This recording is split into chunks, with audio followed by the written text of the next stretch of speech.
in a moment that would go down as one of the most nerve-wracking emergency military responses in recent history. The skies above Whiteman Air Force Base roared with the unmistakable low-pitched hum of America's most mysterious and feared stealth bomber, the B-2 Spirit, as a female U.S. Air Force pilot, call sign Falcon One, executed a full-speed emergency takeoff bound for the Middle East under combat alert conditions. This was no drill. The quiet protocol room suddenly became a war zone of flashing lights and high-level commands. Somewhere deep in the volatile hot zones of the Middle East, intelligence had picked up an imminent threat, an enemy command hub coordinating advanced drone swarm operations against U.S. and allied forces. At 0200 hours, confirmation was received that a preemptive strike had to be carried out within 6 hours or risk catastrophic losses. All eyes turned to the stealth fleet, and command knew exactly who to call. Captain Samantha, Falcon One Reeves, the only female lead pilot certified for immediate B-2 deployment on strategic combat orders. Without hesitation, Reeves sprang into action. Unlike conventional bombers, the B-2 Spirit is a $2.1 billion marvel of stealth technology, virtually invisible to radar and capable of penetrating heavily defended enemy airspace with surgical precision. Designed for long-range, high-risk operations, the B-2 doesn't just fly. It goes through the sky. In under 30 minutes, Reeves and her co-pilot were suited, briefed, and inside the black cockpit, a futuristic command module with advanced displays, infrared systems, and state-of-the-art controls. As ground crew scrambled to complete final checks, the tarmac lights dimmed and all non-essential personnel were cleared. The airspace above Missouri was locked down. Reeves locked eyes with her wing commander across the comms and uttered one word: ready. What followed next was nothing short of incredible. Engines roaring to full power, the massive wings of the B-2 stretched like a bird preparing to leap from a cliff. Unlike its usual discreet departures, this takeoff was rapid, noisy, and historic. With 40,000 pounds of thrust, the Spirit blasted down the runway and into the sky with a force that shook nearby buildings. Moments later, it disappeared into the clouds, heading east at nearly Mach 0.95. Back at the Joint Command Center, every radar, satellite feed, and comms channel was watching Falcon One's trajectory. The destination? A heavily fortified desert facility just outside hostile-controlled airspace, known for housing enemy drone operations and munition stockpiles. Intelligence reports confirmed it was protected by next-gen air defense systems, including imported Russian S-400s and Iranian-made Bavar 373 batteries. It was suicide for most aircraft, but not for the B-2. Flying above 50,000 feet, the Spirit maintained total radio silence, navigating with advanced terrain following radar and stealth avionics. Inside, Reeves reviewed her final approach vectors, glancing momentarily at a photo of her son taped to the console. She wasn't just a fighter pilot. She was a mother, a patriot, and a living legend in the making. 3 hours into the mission, aerial tankers met her over the Mediterranean for a mid-air refuel in the darkness, a high-risk maneuver at 600 miles per hour, which Reeves executed flawlessly. Moments later, she descended into strike range. On-board systems confirmed target lock.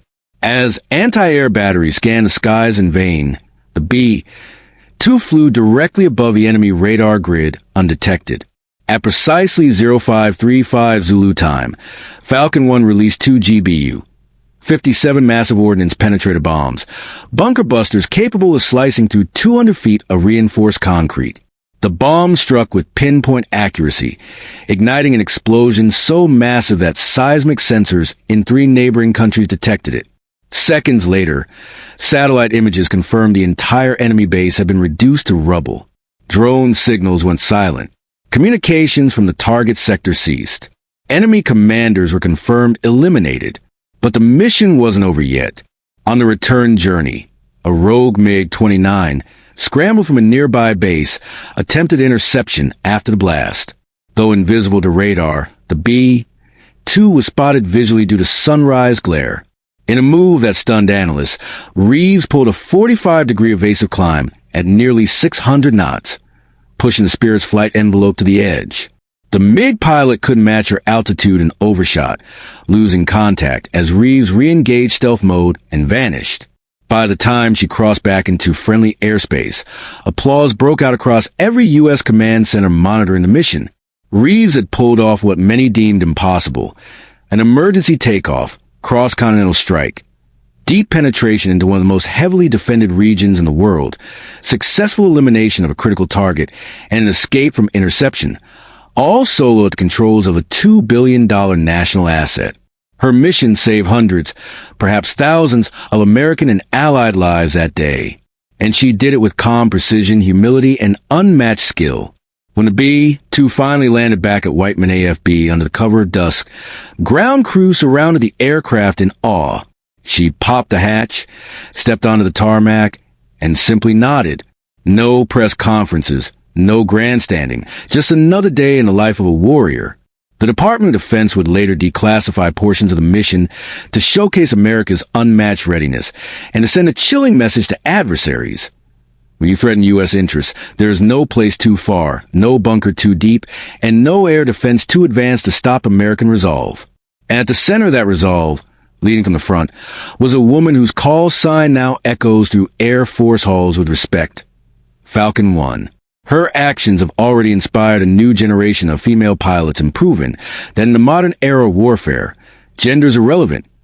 What matters is courage, excellence, and the will to act under pressure. Military aviation historians are calling this one of the boldest single-pilot missions in 21st century history. As the footage of that black-winged shadow streaking into the sky plays over and over across Air Force training centers, one thing is clear: the legend of Falcon One has only just begun. In a world where threats rise faster than ever, America will always have warriors ready to answer the call. Not with words, but with action, with flight, with fire, and with faith in the mission. But what happened after Falcon One returned was just as dramatic and history-making as the mission itself. As the B-2 Spirit's landing gear touched down with precision, the maintenance and mission debrief teams were already standing by, stunned not just by the mission's success, but by the sheer audacity of its execution. The aircraft had traveled over 12,000 miles, struck a target buried under reinforced concrete, avoided top-tier enemy air defenses, survived an air confrontation with a hostile interceptor, and returned without a scratch. But as the aircraft was rolled into its hangar, technicians noticed something chilling: a hairline crack on the lower fuselage panel near the forward bomb bay doors. Upon inspection, it was determined that the extreme G-forces from the evasive maneuvers had slightly stressed the stealth composite structure. In other words, Falcon One had pushed the B-2 Spirit beyond what most thought was possible. But that wasn't all. Satellite analysts at CENTCOM were poring over the aftermath of the strike and discovered something the mission had not anticipated. The destruction of the Drone Operations Center had accidentally revealed a hidden underground data facility, previously unknown to U.S. intelligence. This secondary site, partially collapsed from the shock waves of the bunker-busting strike, exposed cabling and transmission nodes linking the area to an international terror finance network. Within 72 hours of Falcon One's mission, cyber warfare units had traced communications and disrupted over $300 million in illicit transactions funding hostile operations across 3 countries. The ripple effect was immediate. Recruitment pipelines dried up, planned attacks were aborted, and several enemy commanders were caught fleeing their zones of control. One airstrike had triggered a digital collapse across an entire insurgency ecosystem. And yet, the woman who set all in motion had simply returned to her quarters, drank a bottle of water, and filed her mission log like it was just another Tuesday. The Air Force, however, wasn't about to let her feat go unnoticed. Within days, the Pentagon had summoned top brass for a closed-door Medal of Valor nomination. But that, too, wasn't simple.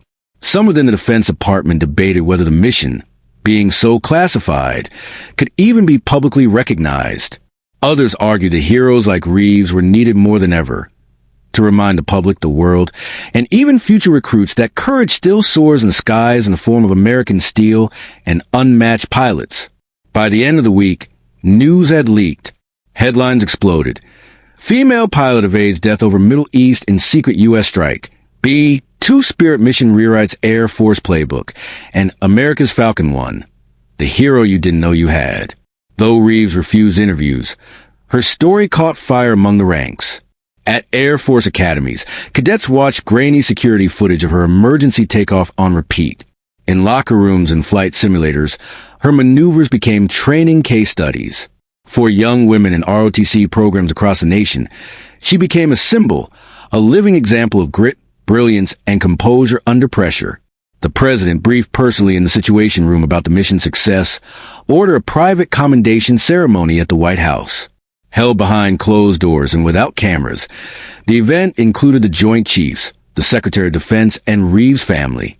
There, she received the Air Force Cross, the second highest military honor, with citation that read, "For unparalleled bravery, precision, and strategic excellence in the execution of a high-risk mission under emergency conditions, demonstrating the highest traditions of the United States Air Force." But even that wasn't the end of the story. Weeks later, a retaliatory strike was attempted by an Allied enemy network, using an improvised swarm of long-range kamikaze drones launched from cargo vessels in the Red Sea, aimed at U.S. naval assets patrolling the Gulf. But thanks to the disruption of the earlier command hub and data infrastructure, exposed by Reeves' bombing run, the drone systems failed mid-flight, crashing harmlessly into open water. Falcon 1's mission had not only succeeded in its immediate objective, but had effectively saved lives weeks later in a completely different theater of operations. Strategists at the Pentagon began drafting new doctrine based on the mission, doctrine that emphasized the ability to rapidly deploy stealth bombers on short-notice strikes for hybrid warfare disruption, not just high-value target elimination. And Reeves? She quietly resumed her role, mentoring new stealth pilots and helping rewrite parts of the training manual herself. One entry, scribbled in her own hand, became legendary within the bomber community. "If you can't outgun them, outfly them. If you can't outfly them, outthink them. But above all, fly with purpose." That quote now sits engraved at Whiteman AFB's new B-2 Spirit Tactical Wing Memorial, a place where every new stealth pilot now stands before they fly their first sortie. As stories that are calm under pressure, split-second decision-making, and stunning aerial maneuvers were recounted during squad briefings, it became clear that Falcon 1's mission had created a legacy, not just of heroism, but of evolution. Proof that American air dominance wasn't just about machines, but about the human soul inside the cockpit.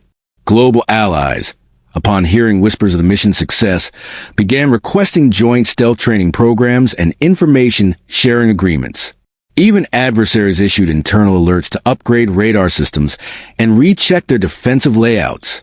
Falcon 1 had not only shattered a target, she shattered the illusion of safety among those who thought America would hesitate. She reminded the world that behind every stealth wing, there's a heart beating with conviction. Behind every silent approach lies thunder waiting to be unleashed. In the months following, recruitment soared. Female pilot applications tripled. War colleges began offering full courses titled The Falcon Protocol, Modern Crisis Response and Stealth Bombing. Every generation has its icons, those who redefine what is possible. For this generation of air warriors, it's Falcon 1, the woman who answered the call with wings of vengeance and nerves of steel, fly into darkness so others could live in the light. And just when it seemed the story of Falcon 1 had reached its pinnacle, fate wrote a new chapter in fire, steel, and sky. 2 months after her historic emergency takeoff, the Middle East erupted into a flashpoint once again as a rogue state, known for harboring advanced surface-to-air missile systems and training insurgent factions. Test fired a hypersonic glide missile dangerously close to a U.S. airbase in Qatar. The launch, clearly an act of provocation, sent shockwaves through the international community, but the Pentagon already had a plan in motion. That plan was built on the lessons of Falcon 1's earlier strike. Sitting in a restricted access war room deep inside the Pentagon, General Holman, head of strategic air operations, pointed to the map and said just 2 words: send Reeves. This wasn't going to be a repeat mission. This time, the objective was layered, multifaceted, and soaked in risk. Intelligence had confirmed that the rogue state's Hypersonic Launch Control Center, Weapon Development Facility, and Air Defense Command were all embedded within a sprawling underground base inside a mountainous region shielded by overlapping radar networks, drone patrols, and S-500 missile batteries. Traditional bombing raids were out of the question. Even cruise missiles had a high chance of interception. But the B-2, flying below the radar, had one advantage: stealth, range, and a pilot who had already rewritten the rules. Operation Silent Phoenix was born. Reeves, now codenamed Valkyrie, was called in personally by the Secretary of Defense. She entered the secure planning room with her calm, focused demeanor and reviewed the satellite imagery, terrain overlays, and enemy air defense layers. Her plan? A double-loop approach from the north using terrain masking over the Zagros Mountains, followed by a pop-up climb at near supersonic speed into a rapid descent glide path, releasing a precision massive ordnance penetrator with a customized trajectory algorithm programmed to breach the bunker's reinforced vault. But the challenge wasn't just technical, it was psychological. Every second of this mission will be performed deep behind enemy lines, without AWACS support, tankers in range, or even GPS navigation for final leg due to electronic jamming. It would be flying blind, literally, with only dead reckoning, onboard terrain tracking, and instinct. The night of the mission, Valkyrie suited up in silence, her crew chief performing the final walk-around of the Spirit. As she ascended the ladder into the cockpit, ground personnel stood at attention, not just for a pilot, but for a symbol. Engines roared to life. With the thunder of twin F-118G-100 turbines, the B-2 rumbled down the runway, lifting into the night sky like a ghost with vengeance in its wings. The first 2 hours of flight were smooth, cruising in radio silence at 50,000 feet. But as she neared the mountain range, things changed. A sudden burst of electromagnetic interference rocked her instruments. The enemy had anticipated electronic surveillance and activated a wide-area denial field. The HUD dimmed, NAV data flickered, and for 47 agonizing seconds, Valkyrie flew blind over hostile airspace.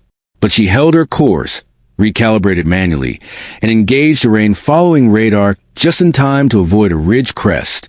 Sweat dripped down her neck as she adjusted for turbulence. At the T-minus 3-minute mark, alarms flashed. An enemy drone patrol had locked onto an anomalous heat signature.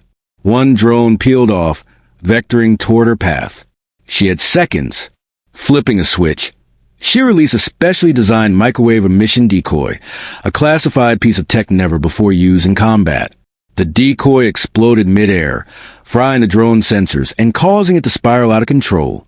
She dipped, then climbed, like a black shadow weaving through mountain spires. And then, at precisely 0317 hours, she reached the drop point. The B-2 tilted into a steep angle, and the bomb bay doors opened. The MOP, the most powerful conventional bomb in the U.S. arsenal, dropped like divine retribution into the mountain's core. Seconds stretched into forever. Then the earth trembled. Satellites captured a shockwave erupting from the mountain's base. Secondary explosions followed as fuel stores, missile stockpiles, and electronic warfare systems cooked off in violent chain reactions. The entire enemy complex was turned into molten rubble in under 60 seconds. But Valkyrie wasn't done yet. As she pulled away, 3 surface-to-air missiles launched from a mobile platform farther north. Unexpected, rapid-fire, and deadly. Instinct took over. She rolled the B-2 into a maneuver no training manual had ever prescribed, a lateral drift-dive combination that allowed the Spirit to change altitude and heading by over 3,000 feet in under 8 seconds. The missile screamed past, missing by mere feet. One exploded behind her, and fragments struck the B-2's left wing. Alarms blared. Her oxygen levels dipped. Hydraulic pressure dropped by 20%. And still, she flew. For another several hundred miles, Reeves fought to keep the aircraft stable, rerouting systems manually and running on sheer nerve and muscle memory. When she finally reached the extraction airspace, a KC-135 tanker emerged like a ghost out clouds. A risky mid-air refuel under turbulent winds followed, Reeves guiding the nozzle in with bruised knuckles and laser focus. Finally, the B-2 turned home. At the debriefing, analysts confirmed that the hypersonic program had been crippled. Without its command center, vault lab, or radar shield, the rogue state's long-range capabilities were set back by over a decade. International tensions eased within hours. Naval fleets resumed normal patrols. For once, War had been stopped not by invasions, but by surgical brilliance from above. And Valkyrie? She touched down with one wing scratched, one system fried, and the mission accomplished. The moment she stepped out of the aircraft, the airmen on base erupted in applause. It was spontaneous, raw, and filled with pride. She nodded humbly, gave a salute, and walked straight to the operations tent to debrief. No speeches, no tears, just duty. But the legacy was sealed. Operation Silent Phoenix became a classified cornerstone in modern air doctrine. Allied nations requested briefings on the maneuver Reeves used to evade missile lock. Lockheed and Northrop engineers studied her flight path to improve future stealth systems. A documentary, greenlit by the Air Force with restricted access, was produced for internal training purposes titled The Woman Who Outflew Fire. And deep within a restricted vault at Wright-Patterson AFB, her mission logs, cockpit audio, and tactical flight data were sealed as Tier 1 Combat Archive material. The name Valkyrie became not just a call sign, but a legend, and the B-2 spirit, once doubted by some as a Cold War relic, was now revered globally as the most surgically lethal aircraft on Earth when piloted by the right soul. A soul like hers. Quiet, determined, lethal when called upon, and always willing to fly into the storm so others never have to. As the dust settled from Operation Silent Phoenix, whispers of Valkyrie's heroic sortie echoed, not just through military briefings, but across the entire spectrum of Allied command, and even within the confidential halls of Congress, where defense committees were briefed in closed sessions. Reeves, still in her early 30s, had accomplished what few had ever dared to imagine, completing 2 high-risk solo missions in the B-2 Spirit behind enemy lines, without full system support, and returning each time with precision results and 0 casualties. Her calm under pressure demeanor, unwavering sense of duty, and razor-sharp flying instincts earned her more than just the Distinguished Flying Cross and another round of high-level commendations. She became the subject of military strategy papers, aviation conferences, and tactical training case studies around the world.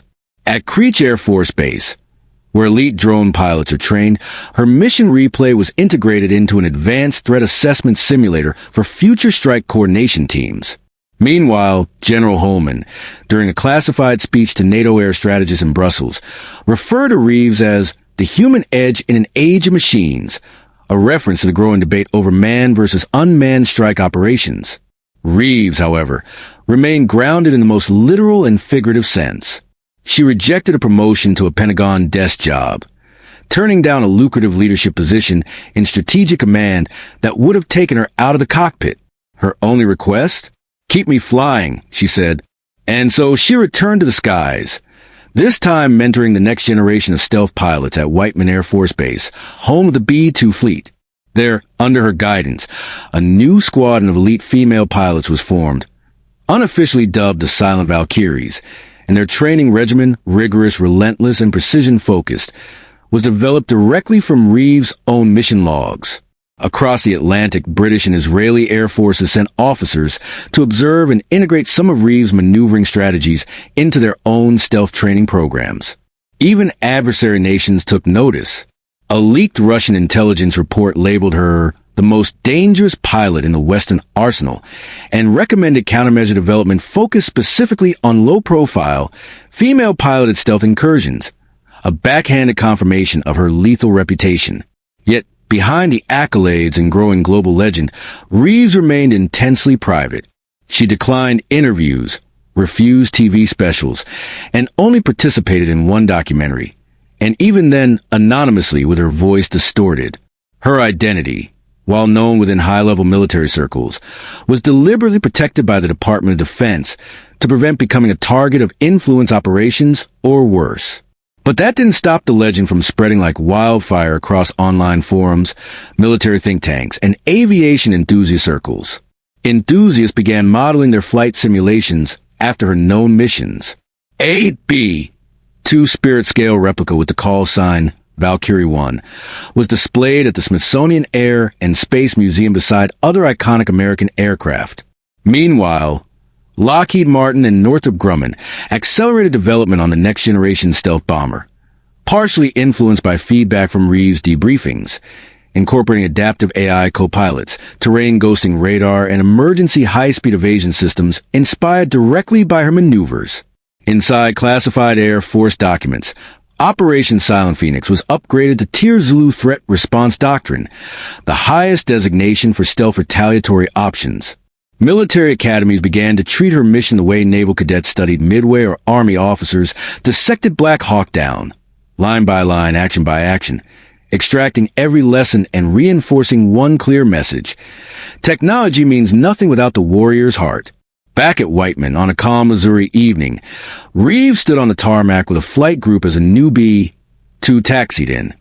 Its exterior polished, its lines sleek, and its insignia freshly painted with the unmistakable silhouette of a winged Valkyrie holding a sword over a field of stars.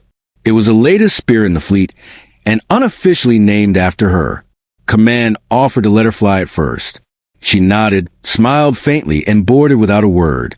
As the engines roared and the bomber lifted into the orange glow of sunset, the young pilots on the ground stood motionless, watching not just a plane, but an era taking off.